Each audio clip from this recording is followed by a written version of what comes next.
भक्तों, जय श्री कृष्ण। राधे राधे। भक्तों, अब मैं आप लोगों को सुनाने जा रहा हूँ श्रीमद् भागवत गीता अध्याय 6 का आत्म संयम योग नामक अध्याय के सभी श्लोक 1 से लेकर 47 तक का हिंदी में अर्थ ध्यान से सुनिए। 5वें अध्याय के आरंभ में अर्जुन ने भगवान से कर्म संन्यास, सांख्य योग तथा कर्मयोग इन दोनों में से कौन सा साधन निश्चित रूप से कल्याणकारी है यह जानने की प्रार्थना की। तब भगवान ने दोनों साधनों को कल्याणकारी बताया और फल में दोनों समान है, फिर भी साधन में सुगमता होने से कर्म संन्यास की अपेक्षा कर्मयोग की श्रेष्ठता सिद्ध की है। बाद में उन दोनों साधनों का स्वरूप, उनकी विधि और उनका फल अच्छी तरह से समझाया। इसके उपरांत उन दोनों के लिए अति उपयोगी और मुख्य उपाय समझाकर संक्षेप में ध्यान योग का वर्णन किया। लेकिन उन दोनों में से कौन साधन करना, यह बात अर्जुन स्पष्ट रूप से नहीं समझ पाया और ध्यान योग का अंग प्रत्यंग सहित संपूर्ण वर्णन नहीं हो पाया था। इसलिए ध्यान योग का अंग सहित विस्तृत वर्णन करने के लिए 6ठे अध्याय का आरंभ करते हैं। प्रथम भक्ति युक्त कर्मयोग में प्रवृत्त करने के लिए भगवान श्री कृष्ण कर्मयोग की प्रशंसा करते हैं। श्री कृष्ण भगवान बोले, हे अर्जुन, जो पुरुष कर्म फल का आश्रय न लेकर करने योग्य कर्म करता है वह सन्यासी तथा योगी है, और केवल अग्नि का त्याग करने वाला सन्यासी नहीं है तथा केवल क्रियाओं का त्याग करने वाला योगी नहीं है। हे अर्जुन, जिसको सन्यास ऐसा कहते हैं उसी को तू योग जान, क्योंकि संकल्पों का त्याग न करने वाला कोई भी पुरुष योगी नहीं होता। योग में आरूढ़ होने की इच्छा वाले मननशील पुरुष के लिए योग की प्राप्ति में निष्काम भाव से कर्म करना ही हेतु कहा जाता है, और योगारूढ़ हो जाने पर उस योगारूढ़ पुरुष का जो सर्व संकल्पों का अभाव है वही कल्याण में हेतु कहा जाता है। जिस काल में न तो इंद्रियों के भोगों में और न कर्मों में ही आसक्त होता है, उस काल में सर्व संकल्पों का त्यागी पुरुष योगारूढ़ कहा जाता है। अपने द्वारा अपना संसार समुद्र से उद्धार करें और अपने को अधोगति में न डालें, क्योंकि यह मनुष्य आप ही तो अपना मित्र है और आप ही अपना शत्रु है। जिस जीवात्मा द्वारा मन और इंद्रियों सहित शरीर जीता हुआ है, उस जीवात्मा का तो वह आप ही मित्र है, और जिसके द्वारा मन तथा इंद्रियों सहित शरीर नहीं जीता गया है उसके लिए वह आप ही शत्रु के सदृश शत्रुता में बरतता है। सर्दी गर्मी और सुख दुख आदि में तथा मान और अपमान में जिसके अंतःकरण की वृत्तियाँ भली भांति शांत हैं, ऐसे स्वाधीन आत्मा वाले पुरुष के ज्ञान में सच्चिदानंदन घन परमात्मा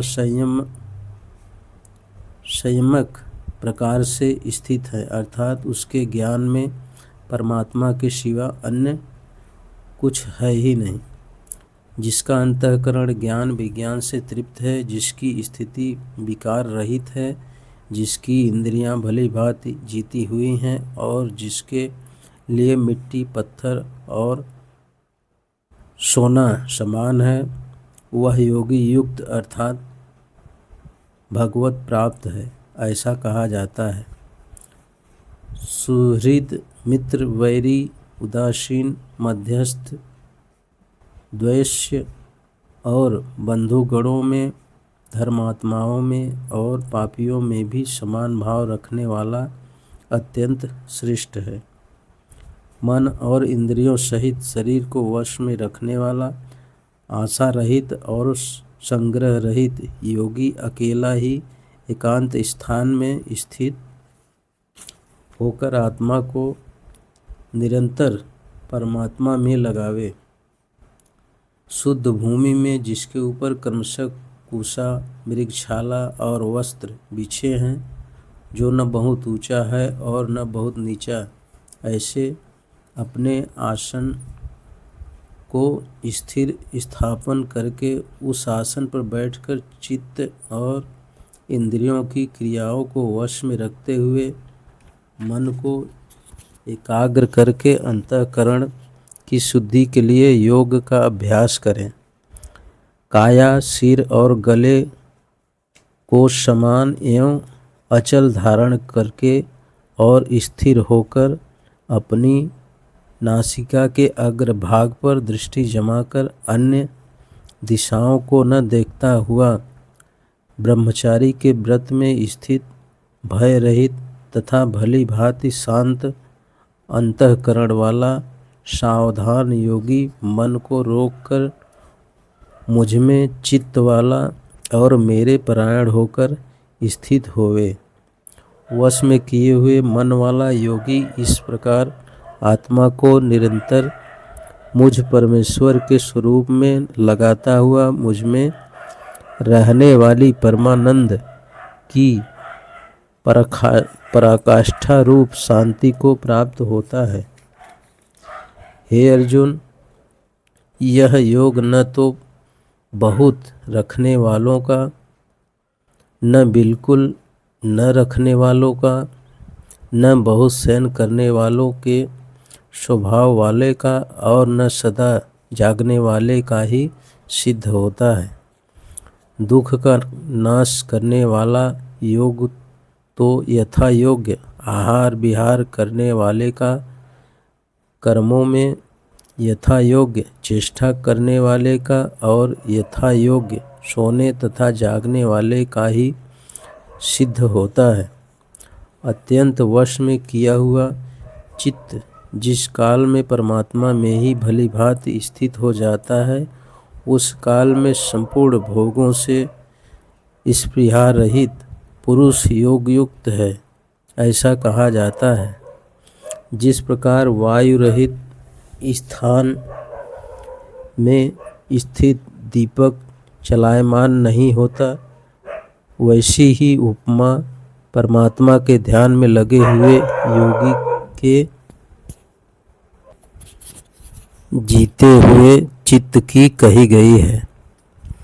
योग के अभ्यास से निरुद्ध चित्त जिस अवस्था में उपराम हो जाता है और जिस अवस्था में परमात्मा के ध्यान से शुद्ध हुई सूक्ष्म बुद्धि द्वारा परमात्मा को साक्षात करता हुआ सच्चिदानंद घन परमात्मा में ही संतुष्ट रहता है।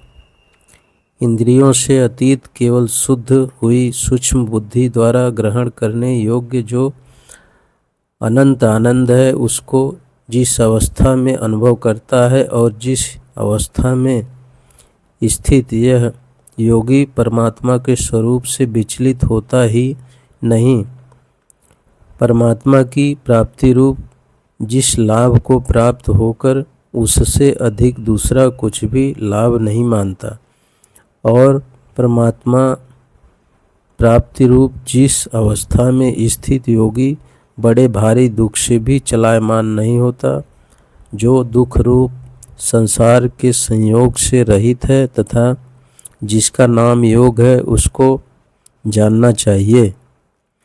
वह योग न उकताए हुए अर्थात धैर्य और उत्साहयुक्त चित्त से निश्चयपूर्वक करना कर्तव्य है। संकल्प से उत्पन्न होने वाली संपूर्ण कामनाओं को निःशेष रूप से त्याग कर और मन के द्वारा इंद्रियों के समुदाय को सभी ओर से भली भांति रोककर क्रम क्रम से अभ्यास करता हुआ उपरति को प्राप्त हो तथा धैर्य युक्त बुद्धि के द्वारा मन को परमात्मा में स्थित करके परमात्मा के सिवा और कुछ भी चिंता न करे।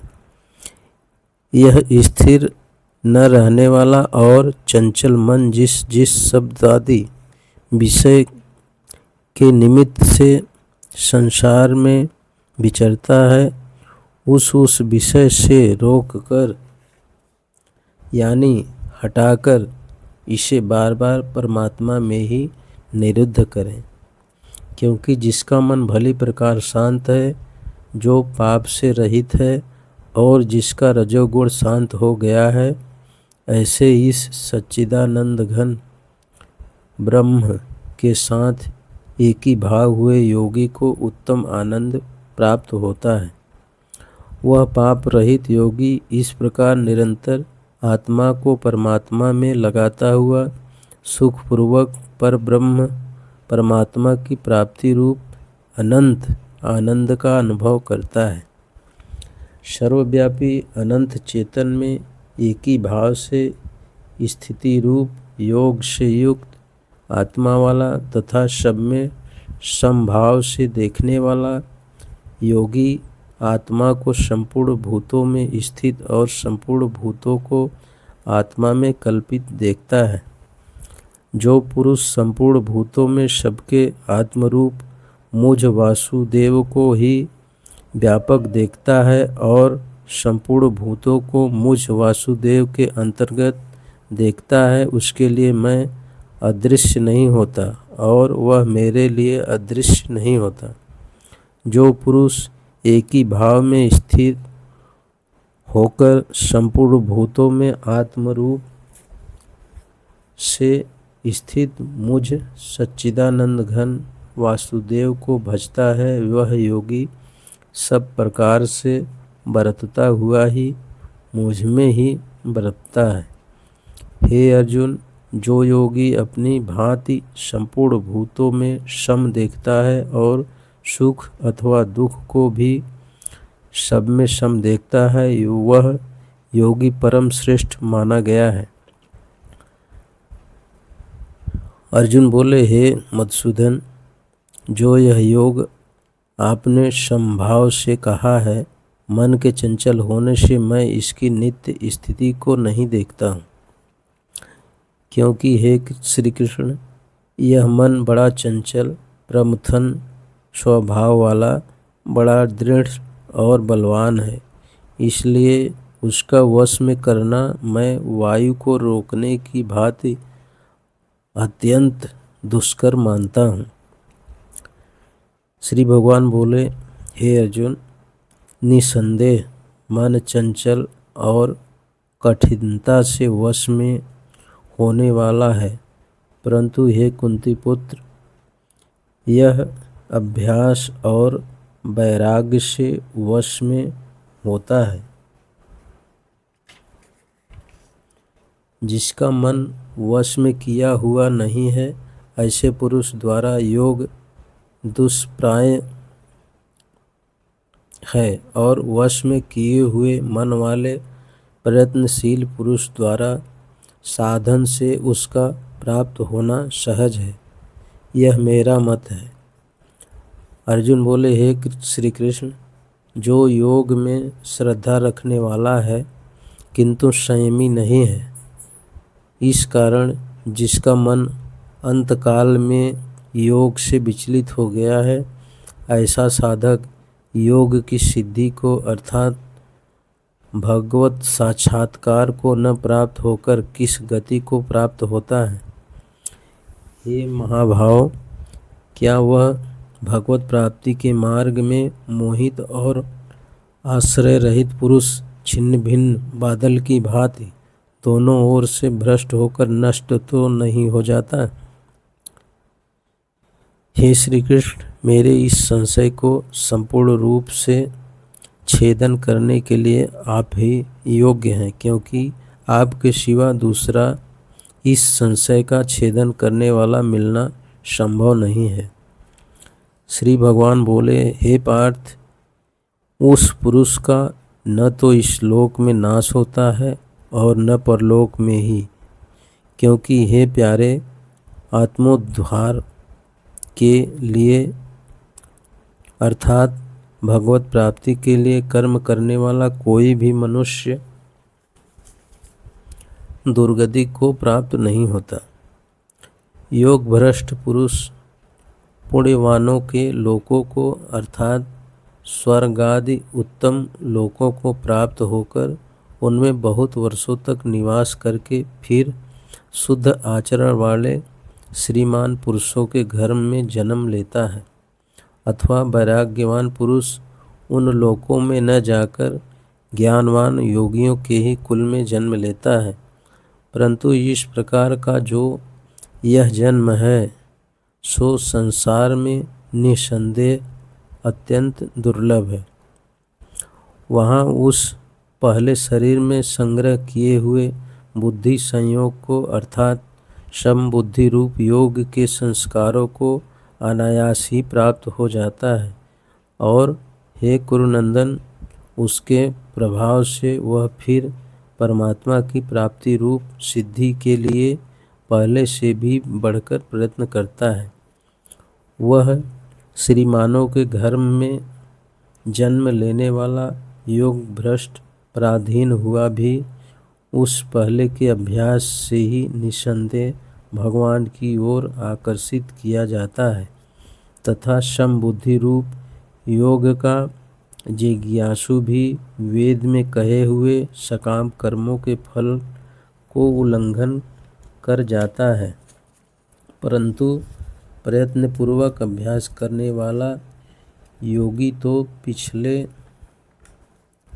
अनेक जन्मों के संस्कार बल से इसी जन्म में संसिद्ध होकर संपूर्ण पापों से रहित हो फिर तत्काल ही परम गति को प्राप्त हो जाता है।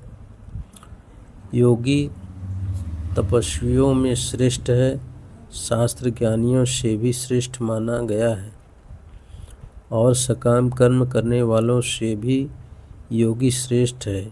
इससे हे अर्जुन, तुम योगी हो। संपूर्ण योगियों में भी जो श्रद्धावान योगी मुझ में लगे हुए हैं, अंतरात्मा से मुझको निरंतर भजता है, वह योगी मुझे परम श्रेष्ठ मान्य है। इस प्रकार भक्तों, अध्याय 6 का संपूर्ण 1 से लेकर 47 श्लोक का अर्थ समाप्त हुआ। धन्यवाद।